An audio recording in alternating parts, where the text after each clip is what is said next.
नमस्कार, मैं doctor Arun Agarwal, consultant neurologist, eternal heart hospital Jaipur में कार्यरत हूँ।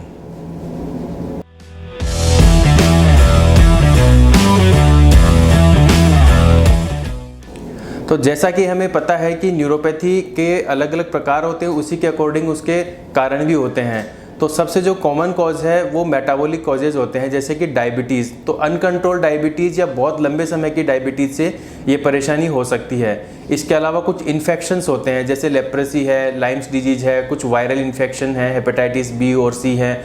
उनके अलावा कुछ वाइटामिन की डेफिशिएंसी, जैसे कॉमनली हम जानते हैं विटामिन B12, इसके अलावा B1 और B6 की डेफिशिएंसी से भी हो सकता है। कुछ टॉक्सिन्स होते हैं या फिर सब्सटेंस अब्यूज, जैसे कि अल्कोहल का एक्सेसिव कंजम्पशन करना, किसी को स्मोकिंग की आदत है उनको हो सकता है। इसके अलावा कुछ हैवी मेटल्स जैसे लेड, मरकरी, ये भी न्यूरोपैथी कर सकते हैं। इसके अलावा कुछ इनहेरिटेड न्यूरोपैथीज होती हैं, जिनमें कि फैमिली हिस्ट्री में ही न्यूरोपैथिक हिस्ट्री हो सकती है और वो आगे जनरेशन्स में भी आ जाती हैं।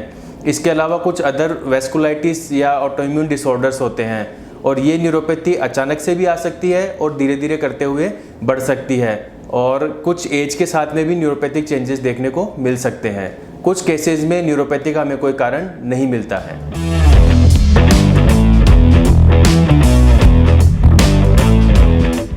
तो जैसे हमने देखा कि न्यूरोपैथी के अंदर सिम्टम्स में नंबनेस भी हो सकती है, प्रिकिंग और पेन सेंसेशंस भी हो सकते हैं। तो अगर सेंसेशन कम होंगे तो हीट और कोल्ड टेम्परेचर का पता नहीं चलेगा, तो उसकी वजह से बर्न्स हो सकते हैं पेशेंट को। इसके अलावा because of imbalance patient fall कर सकते हैं और उनको चोट लग सकती है, और कुछ पेशेंट्स को बेड सोर्स भी डेवलप हो सकते हैं।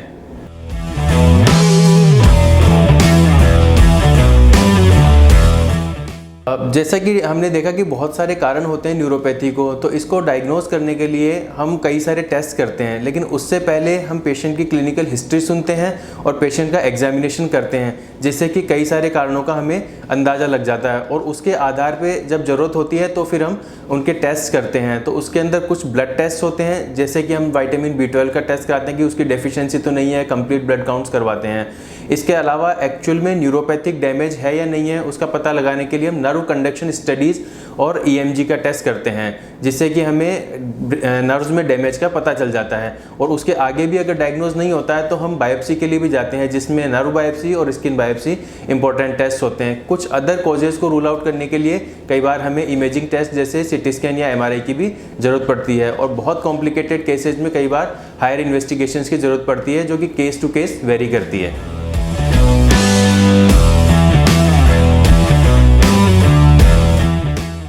तो जैसा कि हमने देखा कि न्यूरोपैथी के बहुत सारे कारण होते हैं, and we know that prevention is always better than cure. तो जो भी रिस्क फैक्टर्स होते हैं, जिनमें मॉडिफाइबल रिस्क फैक्टर्स हैं जिनको हम रोक सकते हैं, उनको हमें पहले ही देख करके प्रिवेंट करने की कोशिश करनी चाहिए। जैसे किसी को डायबिटीज़ है तो उसको अपनी शुगर कंट्रोल रखनी चाहिए ताकि वो कॉम्प्लिकेशंस ना करें।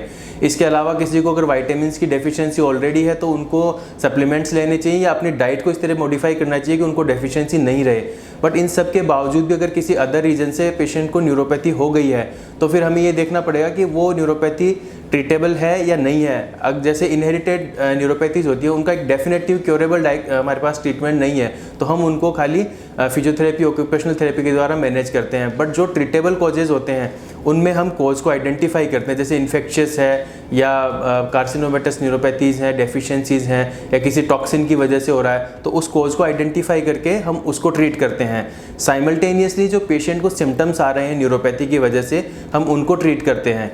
जैसे कि पेशेंट को पेन है या नंबनेस है, तो इन सब के लिए बहुत सारी मेडिसिन्स आती हैं। कुछ पेन किलर्स आते हैं, NSAIDs, इसके अलावा अदर ओपियोइड एनाल्जेसिक्स आते हैं। इसके अलावा कुछ neuropathic pain killers, other drugs आती हैं जो कि डिफरेंट कैटेगरी की मेडिसिन्स होती हैं, उनको भी देते हैं जिससे कि पेशेंट को सिम्टोमेटिक रिलीफ मिले। इसके अलावा अगर कम्प्लीटली ट्रीट नहीं कर सकते हैं या फिर पेशेंट के रिहेबिलिटेशन प्रोसेस में हम फिजियोथेरेपी का ज़रूर यूज़ करते हैं, क्योंकि वो बहुत इंपॉर्टेंट एक पार्ट है न्यूरोपैथी के ट्रीटमेंट में। इसके अलावा कई मॉडलिटीज़ जैसे टेंस मॉडलिटी को भी यूज़ किया जाता है न्यूरोपैथी के ट्रीटमेंट में। तो एक ये मल्टी मॉडलिटी ट्रीटमेंट होता है, कंबाइंड ट्रीटमेंट होता है, जिसमें prevention as well as treatment, both parts are equally important.